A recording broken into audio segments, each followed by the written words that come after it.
મિત્ર, આજે સવારમાં એક મને ફોન આવ્યો એક છોકરીનો મદદ માટે, અને સામે આરોપીમાં કોણ ખબર? આપણો ટૂઠો વિસુ રાજપૂત. હવે એમાં મેટર એવી છે મિત્ર કે આ ટૂઠો કાજલ ભાભી જયારે પ્રેગ્નેન્ટ હતા ને તે ઠૂઠા ભાઈ અમદાવાદની અંદર એક સ્પામાં મોજ કરીને આવ્યા, અને કે હું સિગરેટ ની નીચે જાઉં આવ્યો કે ઉપર પેમેન્ટ કરું ઓનલાઈન એમ, અને આ ભાઈ જ્યાં પેમેન્ટ નું બૂચ મારીને આવતા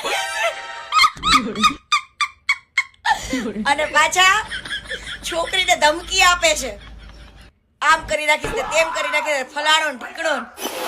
તમારે ઠૂઠાને કેવું છે, કાજલ ભાભી પ્રેગ્નેન્ટ હતા એટલે કોકની છોકરીઓની આણી નાખવાની? હે, જે બચારી એનું પોતાનું ગુજરાન ચલાવતી હોય એવી છોકરીઓને કરી નાખવાનું? હે ઠૂઠા, તું તો 32 લખણી પૂરો એની માને. આનું એક રેકોર્ડિંગ મૂકું, ખાલી છોકરી કેની ખાલી સાંભળો એની માને. આ પણ એક વાત ભૂલતો નહીં ઠૂઠા, તારે એક તો કાજલ એની દીકરીને લઈને આવી, અને બીજી તારા ઘરમાં નાની થઈ. કોકની દીકરીઓ હારે આવું કરીશ ને તો મોટી થાય ને તારી દીકરી ત્યારે એની હારે આવું જ થશે.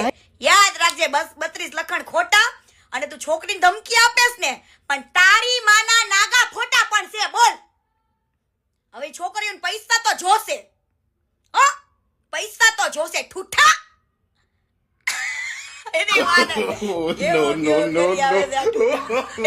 32 લખણ પૂરો એ છોકરીઓનું રેકોર્ડિંગ આવડે એની માને. મને તો એમ થયું કે ના, મદદ કરવી જોઈએ આવી દીકરીઓની પણ. હાલી હું છૂટા છો, ફાયદો ઉપાડી આવો છો ને પૈસા નથી.